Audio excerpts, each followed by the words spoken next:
trailer for the new James Bond film Octopussy, starring the new James Bond, Lewis Collins, has just been released.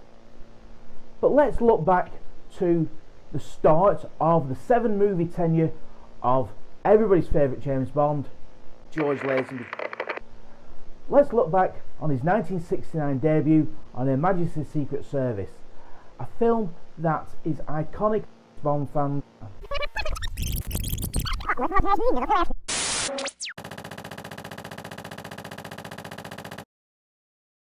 Whoa! What happened? Bit of time travel then. No, we all know that the one George Lazenby James Bond film was the 1967 classic On Her Majesty's Secret Service. Now, a lot of people find this film absolute marmite, a phrase we use in the United Kingdom for something that people either love or absolutely hate. I will make no qualms, I absolutely love this film. Yes, it's got its faults, and I'm going to touch upon these, but in the rich history of Bond, yes, it's a standalone film very much, but it's such a well-crafted film. I first come across it on TV. So for Christmas I asked my mum and dad for the VHS, and what a problematic VHS this is, from Warner Home Videos. There you go, nothing exciting inside the case. And this was released in 1989. It's pan and scan, and it hilariously has fun and games with the scene where Bond is looking at Tracy through the gun sight. Keep up with the camera, keep up with Diana Rigg. Don't lose it, that's it, we've got it, hold on, move along. Yes, wasn't it? Good old pan and scan. And don't forget, none of us had widescreen TVs.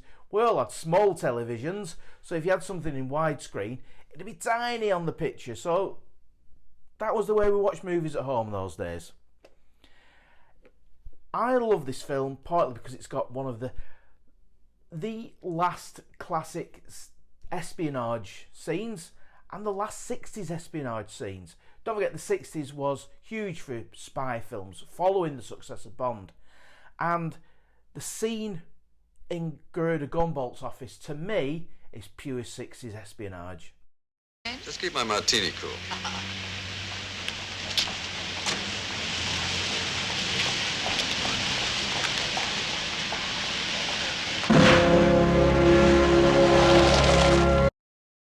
Whoa. Where did that go? Cut for some mysterious reason, and if anybody knows why, it was cut from this. It wasn't cut from the TV version. This is an absolutely shocking release. The beginning's trimmed up. Look, just look at the beginning. But our special equipment is obsolete, and now computer analysis reveals an entirely new approach. So I haven't a clue why they cut it. There's other bits Campbell are missing, and it's a real hatchet job.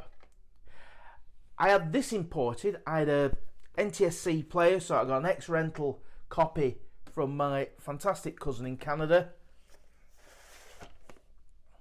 There we go, with the label written on sideways, as these things are. Now this is 2 hours 22 minutes. This is 2 hours 7 minutes. So it wasn't anything gratuitous or violence. It cut out of it. The TV version was longer. It's a real mystery. If anybody knows why this is cut, please tell me. I'd be really happy to know. So what a disappointment this is. It's a bit of a scratchy transfer. It's all right, but it's quite a novelty where one of the key for me and most enjoyable parts of the film is cut. So anyway, we all know the story. Sean Connery during You Only Live Twice, which I looked at in our last Bond video, said he was leaving, and they got an absolute unknown in George Lazenby. This never happened to the other fella. I once met George Lazenby, and he was quite a scary bloke. Very, very pleasant, but he was massive. He was huge. I had photographs taken with him, and the computer I kept it on died.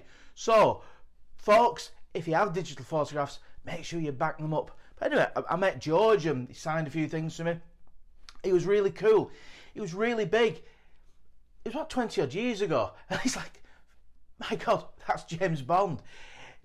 He was at some convention, so it was a really good meeting. But anyway, the story of how he became Bond is best documented on this film, Becoming Bond. And I might have a look at this separately. It's excellent, and he tells his own. It's a docudrama with George telling the story of how he become Bond and the aftermath. So it was directed by Peter R. Hunt, who'd been an editor on the Bond films and was very revolutionary in progressing how films are edited. He wanted to direct You Only Live Twice. He got passed over. So this was his chance. This was his one chance. It does feature in the film. Not this version. Right at the beginning, as in a reflection in the Universal Export sign. He does a great job. It's a fantastic film. I'm really biased about this, especially after in 2022 I went to see it in a 4K screening at my local View cinema. I did a video on this, and it was a night where things went wrong in the cinema. Have a look at the video. I'll put the link to it in this video. But it didn't distract from the actual film.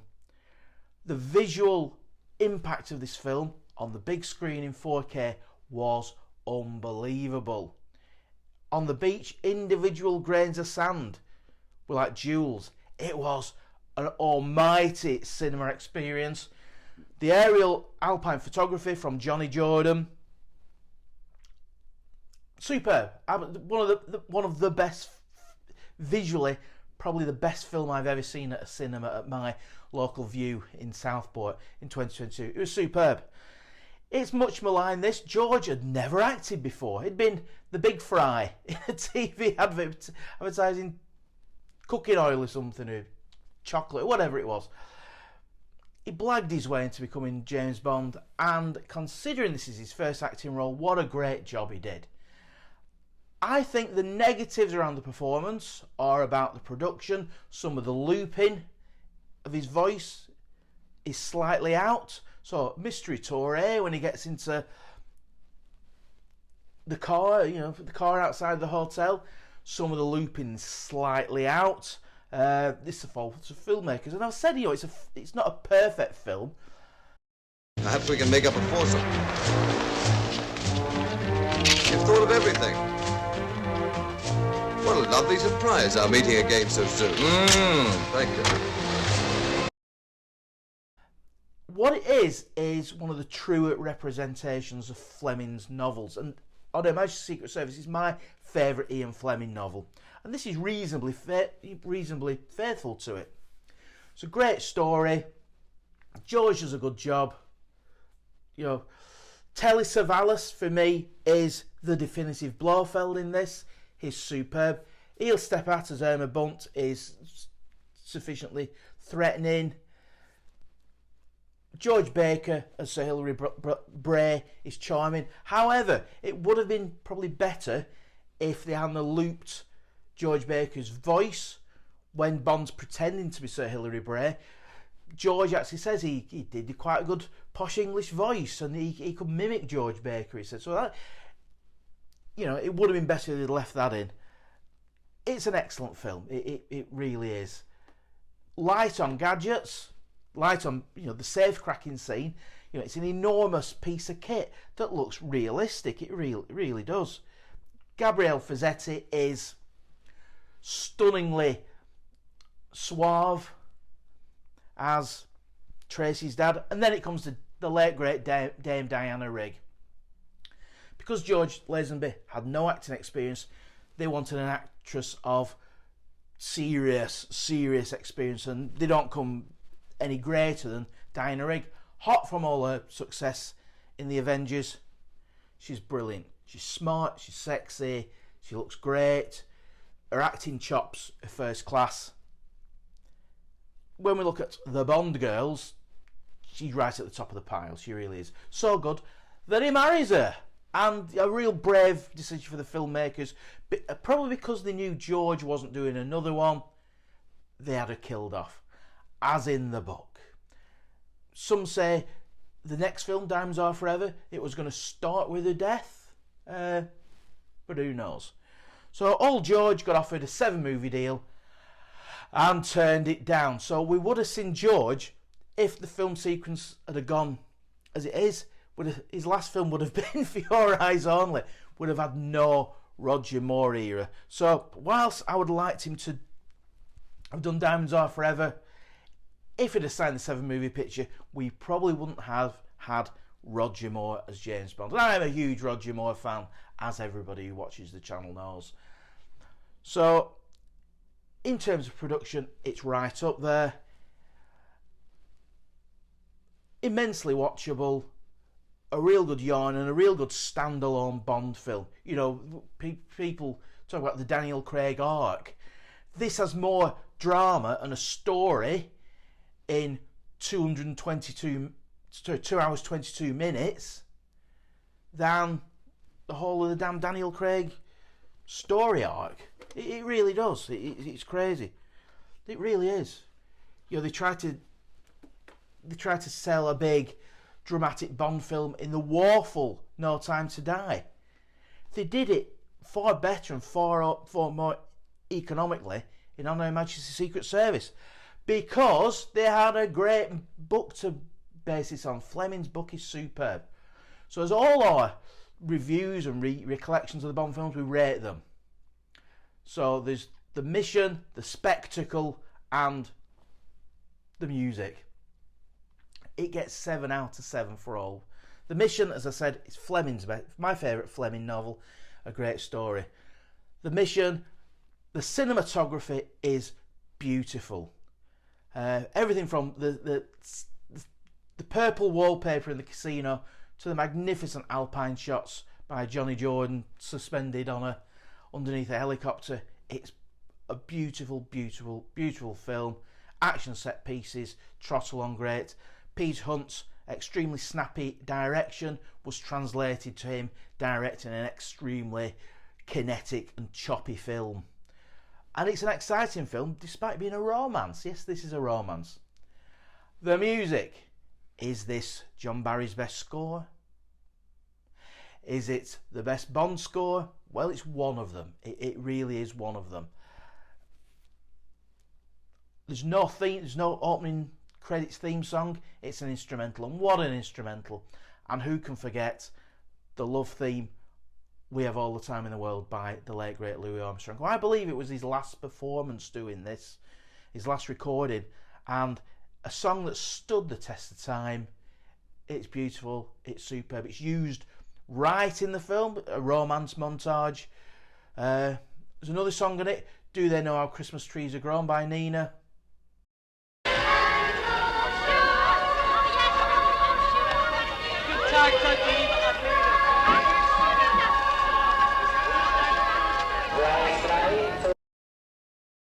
So I'm just going to linger on the music. Got the soundtrack CD. It's superb. Even though it's got Do You Know How Christmas Trees Are Grown on it. Yes, this is the Christmas Bond film. The way they rehashed the music in No Time to Die was extremely lazy. We will get on to No Time to Die reviewing it, and I will tell you how much I dislike that film in due course. We've got lots of great Bond films to go before we get to that overlong monstrosity. So, as I said, John Barry's, you know, it's brilliant. The soundtrack's already quite nice. It starts with We Have All the Time in the World, then This Never Happened to the Other Fella. The main theme's the sixth one. So if you want a Bond soundtrack, that's probably the one. That's probably the one. It's a fantastic one. It actually used an early use of a Moog synthesizer. So it's probably the first use of a synthesizer in a Bond soundtrack. In the main theme, that is on a synthesizer.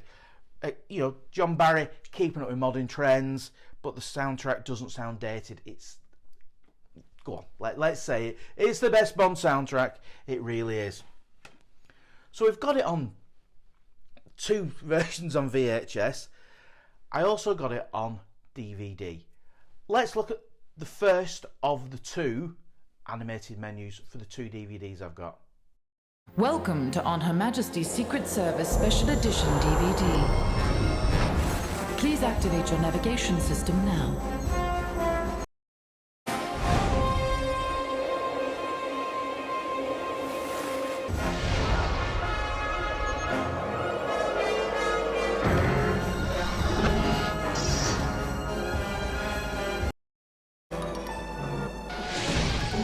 Story of our life, James? Just keep my martini cool.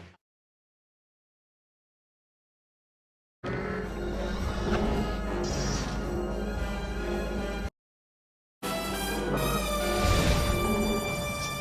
hope I can live up to your high standards.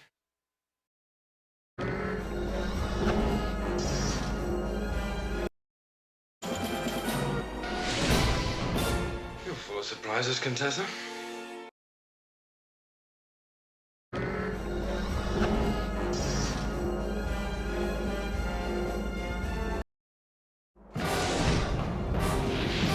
I shall be happy to start straight away. So the first DVD I got was this US release that I bought in Canada. It is widescreen. It's got the usual fantastic Ultimate Edition extras. It's got a Peter Hunt commentary. It's got a fantastic Inside on Her Majesty's Secret Service documentary. Above it all, feature it on the cinematography. And as all these, you get a book with it. Nice pictures of the cast. Yeah, when you got nice books and there's animated menus with things, and producers seem to take a lot of care over the content, not just the film, but the packaging of physical media. The next one I bought years later, because this has got a mono soundtrack. This has got a Dolby Digital 5.1. Gone since to get it on Blu-ray, but there's no special features on this. Don't know why. Got it on eBay. There's no book. It's quite a slimmed down package. Again, it looks great. Let's look at the menus of this and see if they differ.